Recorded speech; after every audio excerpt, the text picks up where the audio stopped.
was showing you Ephesians chapter 2. ఎఫెసీ 2 మీకు చూపిస్తున్నాను నేను. And what did we read there? అక్కడ ఏం చదివాం?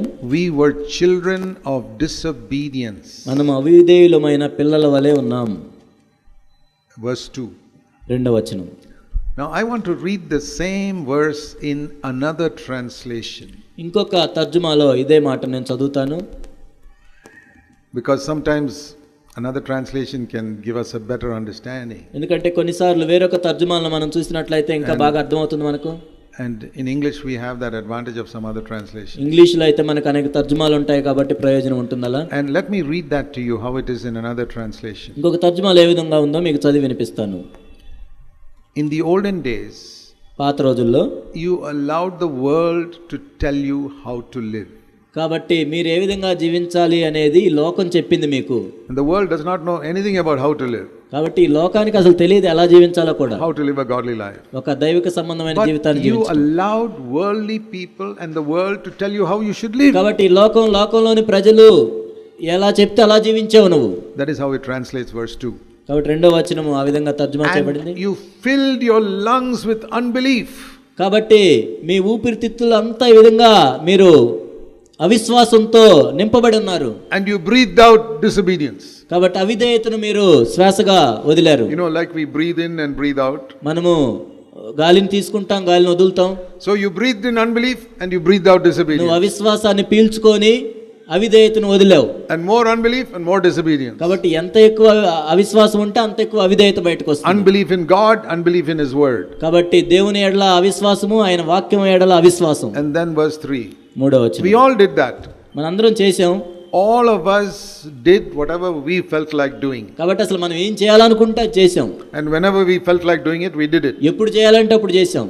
We were all in the same condition. కాబట్టి మనందరం కూడా ఒకే స్థితిలో ఉన్నాం. It's a wonder that God did not just destroy us. కాబట్టి దేవుడు మనల్ని ఆ విధంగా నాశనం చేయలేదు. అదెంత అద్భుతం. Instead of destroying us, దానికి బదులుగా verse 4, in His great mercy and with incredible love He embraced us. ఆయన మహా ప్రేమ చేత కరుణా సంపన్నుడై ఉండి మనల్ని హత్తుకున్నాడు దేవుడు వచ్చి. And He took our sin dead lives. కాబట్టి మనం పాపముతో రుణస్థులంగా ఉన్నాం, ఆ జీవితాలను ఆయన తీసుకొని and made us alive in Christ. క్రీస్తుతో కూడా మనల్ని బ్రతికించాడు. And He did this on His own without any help from us. కాబట్టి మన నుండి ఎటువంటి సహాయం లేకుండా తనంతట తానే చేశాడు. Then He picked us up. ఆ తర్వాత మనల్ని పైకి లేవనెత్తి set us in the highest heaven with Jesus. కాబట్టి యేసు క్రీస్తుతో పాటు కూడా పరలోకంలో మనల్ని ఉంచాడు. Now God has us where He always wanted us to be. కాబట్టి ఇప్పుడు దేవుడు మనం ఎక్కడ ఉండాలని ఆయన కోరుకున్నాడు అక్కడ. And now He wants to show the tremendous grace He wants to give us. కాబట్టి ఆయన మనకి ఇవ్వాలనుకున్న కృపను మన ఎడల చూపిస్తూ ఉన్నాడు. And all we have to do is trust Him. కాబట్టి మనం చేయాల్సిందల్లా ఏంటంటే ఆయన యందు విశ్వాసం ఉంచడం మాత్రమే. Trust Him, allow Him to do it in us. కాబట్టి ఆయన యందు విశ్వాసం ఉంచాలి, మనలో ఆయన చేయాలనుకున్న పని చేయనివ్వాలి. It is God's work from beginning till end. కాబట్టి ప్రారంభం నుండి అంతం వరకు కూడా దేవుని పనే అది. That's the meaning of by grace through faith. కాబట్టి కృపను బట్టి విశ్వాసం చేత అంటే అదే. Verse 8. 8వ వచనం. So grace is God is reaching out His hand from heaven and saying, here are my gifts. కృప అంటే ఏంటంటే పరలోకం నుండి దేవుడు తన చెయ్యిని చాచి ఇవిగోండి నేను ఇస్తున్న వరాలు అంటాడు. Here is my nature. ఇదిగో నా స్వభావం. Here is my power. ఇదిగో నా శక్తి. Here are all my gifts. ఇదిగో నా వరాలు. And faith is విశ్వాసం అంటే ఏంటంటే my reaching out my hand and saying, thank you Lord, I take it. నేను నా చెయ్యిని పైకెత్తి ప్రభువా నీకు వందనాలు నేను తీసుకుంటున్నాను.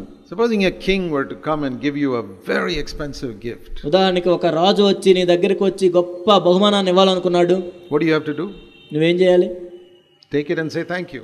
తీసుకొని వందనాలు అని చెప్పటమే. But you have to take it. కానీ నువ్వు తీసుకోవాలి. If you just look at it, కేవలం దాన్ని చూస్తూ ఉంటే you don't get it. నీ దగ్గరికి రాదు అది. God is stretching out His hand to everybody here. దేవుడు ప్రతి ఒక్కరికి కూడా తన చేయిని చాచి చూపిస్తూ ఉన్నాడు. I want to lift you up and keep you in heaven spiritually. మిమ్మల్ని పైకి లేవనెత్తి ఆత్మీయంగా మిమ్మల్ని పరలోకంలో కూర్చోబెట్టాలని నేను అనుకుంటున్నాను. I want to put my life inside you so that you begin to live this heavenly life on earth. నా జీవము మీలో ఉంచి ఈ పరలోక జీవితం ఈ భూమి మీద మీరు జీవించాలని నేను కోరుకుంటున్నాను. Will you take it?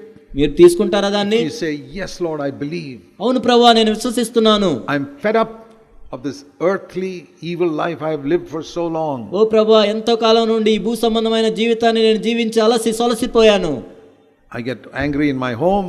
మా ఇంట్లో నేను కోపడుతూ ఉన్నాను. I get angry with people when I am driving on the road. ఓ ప్రభువా, రోడ్డు మీద నేను వాహనం నడిపేటప్పుడు కూడా కోపడుతున్నాను. And then I reach the office or factory, I am angry with people there. Office లో, ఫ్యాక్టరీలో కూడా అందరి మీద నేను కోపడుతున్నాను. And I come back on the road again, I am angry with people on the road. నేను మరలా road మీదకి వచ్చినప్పుడు అందరి మీద కోపడుతున్నాను. And I come back home and I am angry with people at home. నేను ఇంట్లోకి వచ్చిన తర్వాత ఇంట్లో ఉన్న వాళ్ళ మీద కూడా కోపడుతున్నాను. And next day same thing. తర్వాత రోజు కూడా అదే పరిస్థితి. తర్వాత అంతే. Then I go to church on Sunday. ఆ సంఘంలో ఆదివారం సంఘానికి వెళ్తాను. And I am upset with some people in the church also. సంఘంలో ఉన్న వాళ్ళ మీద కూడా నేను కోపడుతున్నాను. What a life. ఏమి జీవితం ఇది? It is hell on earth. అది భూమి మీద నరకం. But we sing about heaven in the church. కానీ సంఘంలో అయితే పరలోకం గురించి పాటలు పాడుకుంటాం. Go to Jesus and say, Lord, I am sick and tired of this type of life. యేసు దగ్గరికి వెళ్ళండి, ప్రభువా ఈ జీవితంతో నేను సొలసిపోయాను. That's what I told the Lord 42 years ago. 42 సంవత్సరాల క్రితం అదే ప్రభువుతో నేను చెప్పాను. Lord, I am sick and tired of my defeated life. ఓ ప్రభువా, ఈ ఓడిపోయిన జీవితాన్ని బట్టి నేను అలసిపోయాను. Please fill me with the Holy Spirit. ఓ దేవా, మీ పరిశుద్ధాత్మతో నన్ను నింపండి. Change my life. ఓ ప్రభువా, నా జీవితాన్ని మార్చండి. I thirsted. నేను ఎంతో దప్పికలిగినాను. Jesus says, if anyone is thirsty, let him come to me and drink. యేసు ప్రభు చెప్పారు, ఎవడైనా దాహము కలిగిన యెడల నా యొద్దకు వచ్చి దప్పి తీర్చుకొనుడి. From his innermost being will flow rivers of living water. వాని కడుపులో నుండి జీవ జల నదులు ప్రవహిస్తాయి. And God picked up a useless person like me and began to pour living waters from inside. నాలాంటి ఒక నిరుపయోగమైన వ్యక్తిని దేవుడు తీసుకొని తన జీవజలాలు నాలో ఉంచి నా ద్వారా అనేక మందికి జీవజల నదులు ప్రవహింపజేస్తున్నాడు. It's not my work. ఏదో నేను చేసిన పని కాదు ఇది. It is never my work. అసలు ఇది నా పని కానే కాదు. It has been God from beginning till end. ప్రారంభం నుండి అంతవరకు కేవలం దేవుడు మాత్రమే చేసిన పని. So many of you who know me for many years, అనేక సంవత్సరాలుగా మీలో అనేక మందికి నేను తెలిసినట్లయితే, you have a lot of respect for me. నా గురించి నన్ను మీరు ఎంతగానో గౌరవిస్తారు. You say, oh, brother Zach preaches such good sermons. Zac Poonen గారు ఎంతో మంచి ప్రసంగాలు చేస్తుంటారు అని అనుకుంటారు. It's not me. కానీ నేను కాదు చేసేది. God gives me the words to speak. దేవుడే నేను మాట్లాడటానికి కావాల్సిన మాటలు ఇస్తుంటాడు. You say, oh, brother Zach has planted churches here and there. Zac Poonen గారు అక్కడ ఇక్కడ సంఘాలు పెట్టారు అనుకుంటారు. Not even one. ఒకటి కూడా నేను పెట్టలేదు. God does it. దేవుడే చేశాడు. Supposing I write something very beautiful with this hand. ఉదాహరణకి beautiful handwriting. ఉదాహరణకి నా చేతి వ్రాత ఎంతో అందంగా ఉన్నట్లయితే, చేత్తో రాస్తూ ఉన్నట్లయితే, and the hand says, what a wonderful hand I am, I can do so well. ఈ చెయ్యి ఈ విధంగా అనుకుంటా, నేను ఎంత మంచి చెయ్యినో కదా, ఎంత బాగా రాస్తున్నాను అనుకుంటే, no, it is not the hand. చెయ్యి కాదు, it is my brain controlling the hand that does it. నా మెదడు ఆ చెయ్యి నా విధంగా రాసేటట్లు చేస్తుంది కాబట్టి రాస్తుంది. that is how God uses me and wants to use you. కాబట్టి నన్ను కూడా దేవుడు అదే విధంగా వాడుకుంటాడు, నిన్ను కూడా అదే విధంగా వాడుకుంటాడు. but this hand must submit to the head. కానీ ఈ చెయ్యి అనేది మెదడుకి లోబడాలి. and the head says, now this is the way you write A. అప్పుడు మెదడు చెప్తుంది, ఏ నువ్వు ఈ విధంగా రాయాలి. You can write it in a beautiful way. ఎంతో అందంగా రాయొచ్చు అని. and this is the way you write B. బిని ఈ విధంగా రాయాలి. if I obey the head, it will come out beautifully. కాబట్టి నా మెదడుకి నేను ఇదే చూపించినట్లయితే అంత అందంగా రాయగలను. it's like when a child is trying to learn to write. ఒక చిన్న బిడ్డ రాయటం నేర్చుకుంటున్నప్పుడు, and you hold the child's hand and says, I'll show you how to write this alphabet. ఆ చిన్న బిడ్డ యొక్క చేయి పట్టుకొని నీవు అక్షరాలు ఏ విధంగా రాయాలో చూపిస్తాను. you know how children are. నీకు తెలుసా చిన్న బిడ్డలు ఎలా ఉంటారు? Daddy, leave me, let me do it on my own. లేదు, నా చేయొద్దులే, నేనే రాసుకుంటాను అంటారు. and it's all crooked the way it does. ఎలా పడితే అలా వంకర టెంకరగా రాస్తారు. that is our problem also. కాబట్టి మనం కూడా అదే విధంగా చేస్తున్నాం. why don't you let God hold your hand? దేవుడు నీ చేయి ఎందుకు పట్టుకోనివ్వవు నువ్వు? why don't you let God hold your tongue? నీ నాలుకను దేవుని స్వాధీనంలో ఉంచేటట్లు ఎందుకు చేయలేవు నువ్వు? why don't you let God hold your eyes? నీ కళ్ళను దేవుని యొక్క ఆధీనంలో ఉండేటట్లు ఎందుకు చేయలేవు? Lord, if I do it on my own, I'll mess up everything. ఓ ప్రభువా, నా సొంతగా నేను చేస్తే అంతా నేను పాడు చేస్తాను. everything I speak will be ugly. నేను మాట్లాడే అన్ని కూడా ఎంతో వ్యర్థంగా మాట్లాడతాను. but if you control my tongue, it will be beautiful. కానీ నా నాలుకను నువ్వు స్వాధీనపరచుకున్నట్లయితే అవి ఎంతో అందంగా వస్తాయి. if I control my eyes, it will all be evil. ప్రభువా, నా కళ్ళను నేను నియంత్రించుకున్నట్లయితే నేను చేసేదంతా చెడే అవుతుంది. you control me.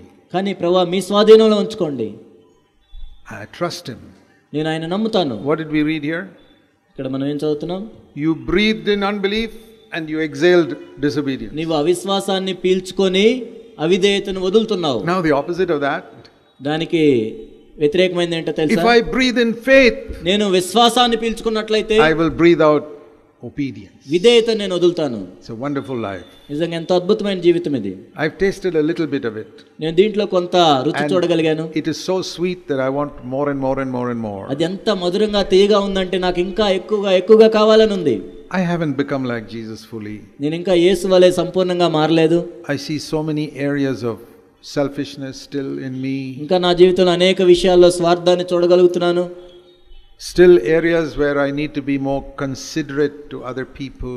ఇంకా ఇతరులను పట్టించుకునే విషయంలో ఇంకా కొన్ని విషయాలు నేను చూశాను. More merciful to other people. ఇంకా ఇతరుల ఇంకా దయ చూపించాలి అని నేను అనుకుంటున్నాను. More humble. ఇంకా నేను దీనుడిని అవ్వాలి. More pure. ఇంకా స్వచ్ఛత పరిశుద్ధత కలిగి ఉండాలి నేను. Yeah, I am pressing on. I am climbing a mountain. కాబట్టి నేను ఆ పర్వతాన్ని ఎక్కుతూ ఉన్నాను. But it's getting better and better and better. కానీ ఇంకా శ్రేష్టంగా ముందుకు వెళ్తూ ఉన్నాను. That can be all of your experience. కాబట్టి ఆ అనుభవం మనందరిది అయి ఉండాలి. If you thirst for this life, ఈ జీవితం కోసం మీరు దప్పిక కలిగి ఉన్నట్లయితే, and you believe, మీరు నమ్మినట్లయితే, yes Lord, for a wretched sinner like me it can be true. అవును ప్రభువా, ఎంత దౌర్భాగ్యుడైన పాపినైన నా జీవితంలో కూడా ఇది నిజం అవుతుంది. I can also live a heavenly life on earth. ప్రభువా, ఈ భూమి మీద నేను కూడా పరలోకపు జీవితాన్ని జీవించగలను. According to your faith be it unto you. నీ నమ్మిక చొప్పున నీకు కలుగును గాక.